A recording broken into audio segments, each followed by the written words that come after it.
Great. Excellent. So I got the hint earlier, adult beverages, time short, understood. And so I'll try and be brief and to the point, but I'm going to cover a century, of business and HR evolution. I'm not going to be carried away yet. But at the end, I will squeeze in some kind of voice of the consumer as the chief people officer, going to be investing in these technologies and talking about what I think about and sort of vetting them. But first, just by way of introduction, my accent is not as cool as we guys. It's a little softer. I haven't been in the States for 20 years, but I actually came from Ireland. I came to America based on a misunderstanding, which, I'll explain. I was back in the old country, having a nice, delicious pint of Guinness at the local pub, sitting by the fire. I was 11 years old at the time. And there was this beautiful sign on the wall, nothing like those frame signs in the back of the room, just this lovely old antique want ad sign from America.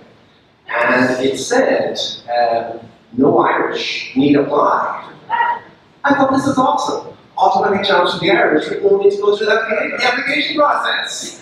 So, anyway, so this is the sign, representing the beginning of the century of evolution in HR and business, the 1916 there. And thankfully, America was far kinder to me than some of my predecessors, and I, became familiar with HR, and had a great career here, and got exposed to some amazing thinking. Maybe something about your fans in the room. So, okay, awesome. All right, this is not an example of great thinking. This is okay, cool. This is the conjoined triangles of success, with the shared hypotenuse of compromise. So anyway, but the triangles will be a theme in my discussion, different, more sensible triangles. And so this is kind of the last 10 years, fast forward, of some of the challenges with being in HR. You're always in the spotlight. So I think with the uphill challenge ahead of you, and I'll talk a little bit about why I think infrastructurally or just like in the world of business, some of the reasons for that.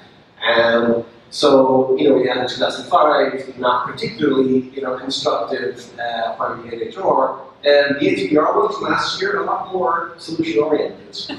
Really good content. Okay, that was not the solution I meant. If you read the articles, they have some really good insights from modern thinkers in the field. So I'll talk more about that in a second as well. So back to 2005, this is maybe a model you guys have seen before, the Ulrich evolution of the HR value proposition.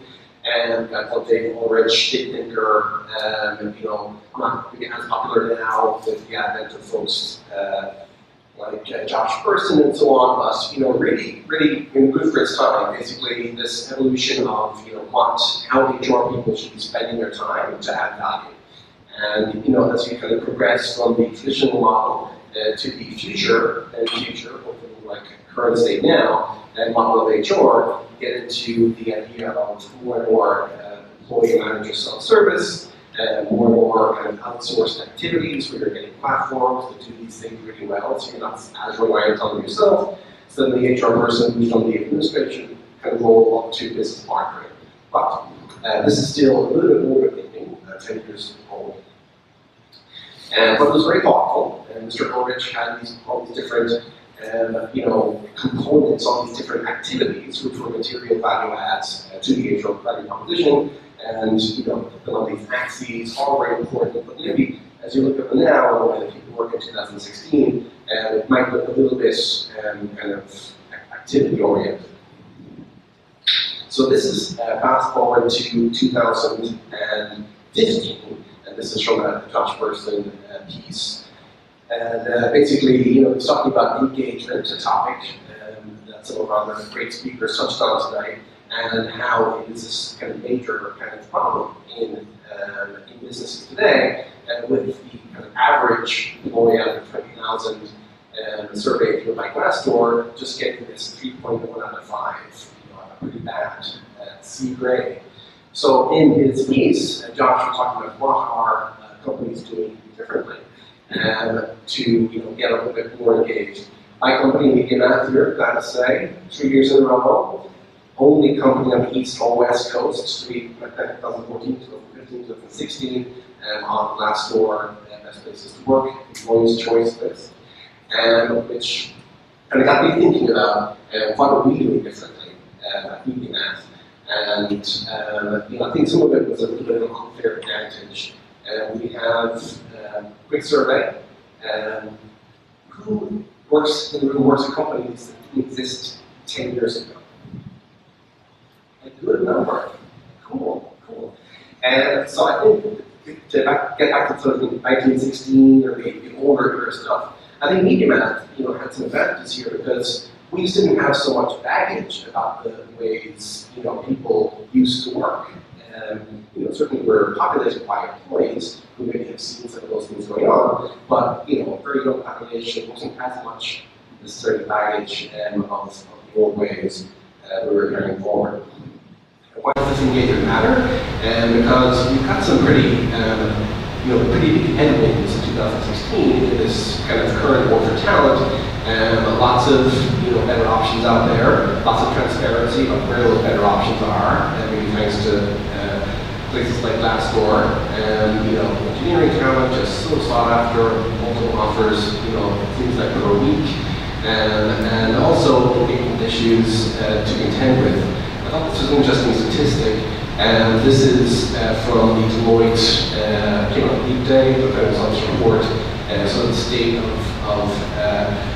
human capital trends, and according to the big response they got, 82% responded and said that there was, culture was a potential source of competitive advantage, but only 19% felt that they had the right culture.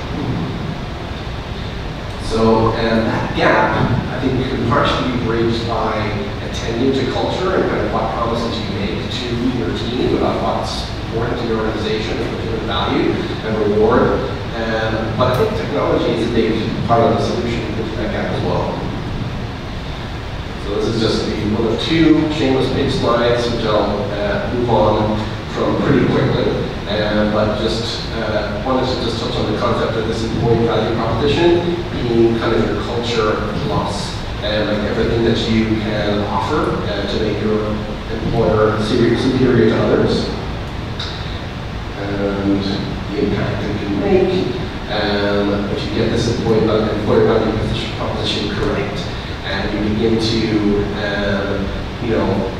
well, you have to hold it carefully. I think to Leanne's point, getting team feedback on what your employer value proposition is super important, and also vet it based on what's already out there. I was talking to Tara earlier in the room just about how you want to see what messages you're sending into the world about what your company does.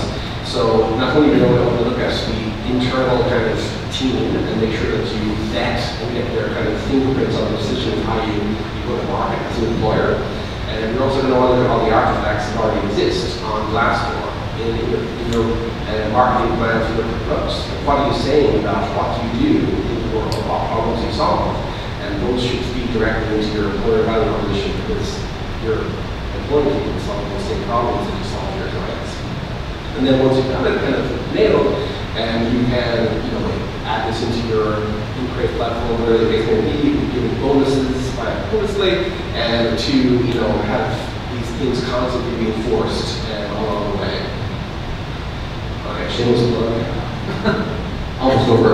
Yeah, it's a little bit more statistics here. This isn't so buggy, and more so on the last focusing here. And I think that the gap that isn't solved by kind of getting your culture story or your employment value proposition correct, and a lot of it can be solved by really smart HR tech choices.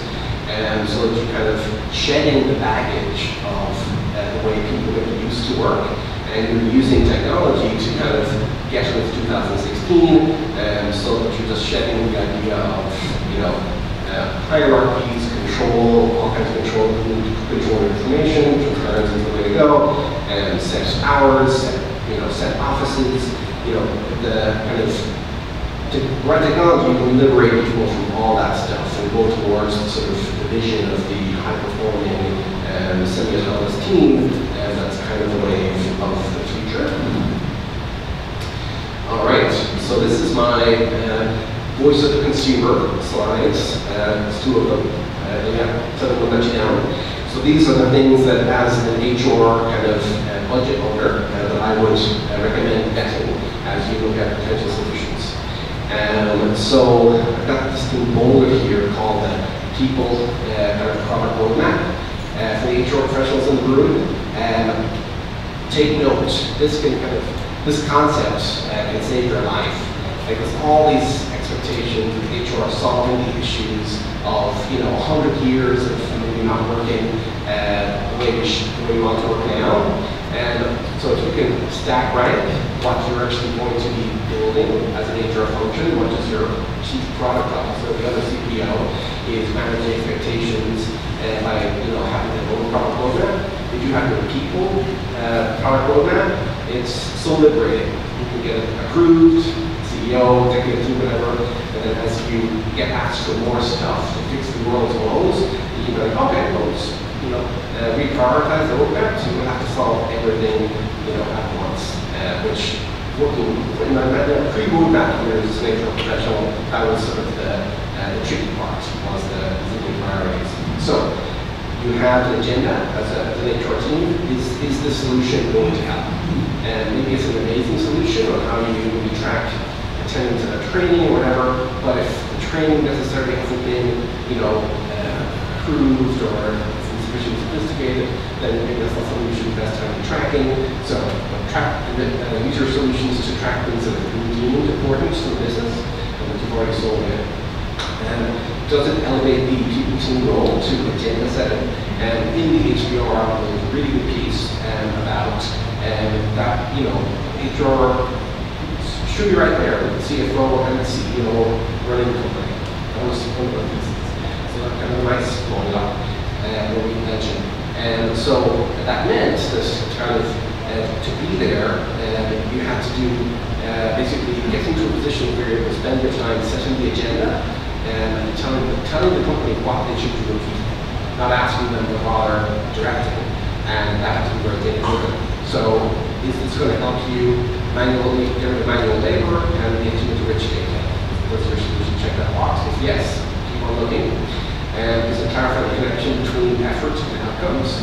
I think we saw on the interface slide of Gallup 12 engagement factors. This is a very important one. People see what their work is doing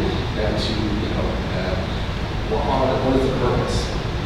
And does it corral data that would be otherwise less insight-ready or actionable? That's a good thing. And then does it pass muster on the usual kind of gauntlet of vendor selection processes? Price, service, integration, stability, global scalability, security. We almost bought BBMath, a competitor of bonus use, and then they failed at a global compatibility hurdle. Basically, it's a fantastic US-based team, but if you wanted to give a real-time bonus, peer-to-peer bonus to somebody in a different country, or they wanted to give it to you, the whole thing broke down. Be sure you do the usual vetting.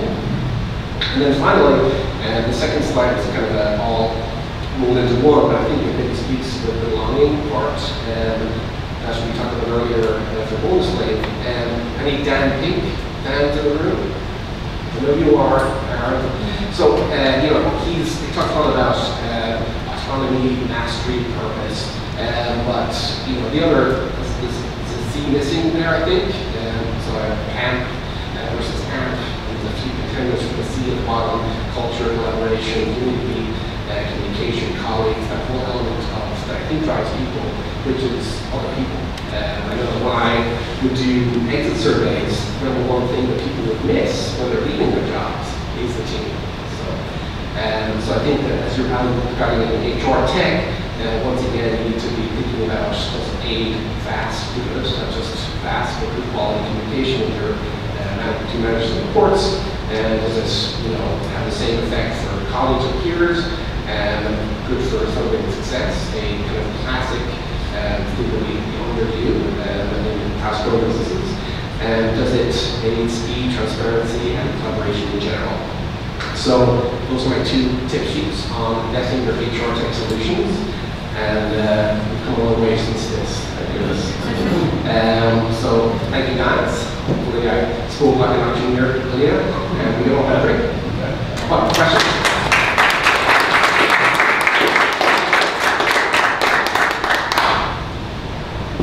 Yes. So congratulations on being preferred employer from Glassdoor. I think that's really impressive. How did you encourage people to actually write reviews? Was there anything you did on your end, or was it very organic? It was a bit organic originally, and then we were like, wow, this is cool.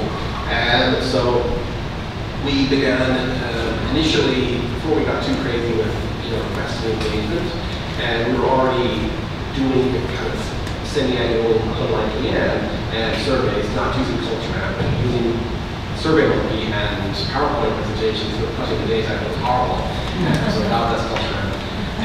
But we had this tradition of doing semi-annual surveys, and so we had one coming up. So then we kind of just got a little more intentional about how we convey that message, and began to remind people, because we're going like crazy and not able to do that for very long, that we really cared about the data we got back. So we were saying, based on the survey participation at cycles, we introduced, a real-time recognition program. We introduced for a match, whatever the case may be. Is like your feedback really matters. So we just kind of reminded people that we really care about feedback and we took action based on feedback. And then we said, oh, by the way, this Glassdoor thing is kind of taken off. It's whatever 2013, and we need talent. We have 100 open recs. We would love if you got out there and told our story, and good, bad, and ugly. And thankfully, we're too much of it. Just so long. And then we just acted on it pretty quickly when it makes sense. Cool. Any other questions? Awesome. Thank you, guys.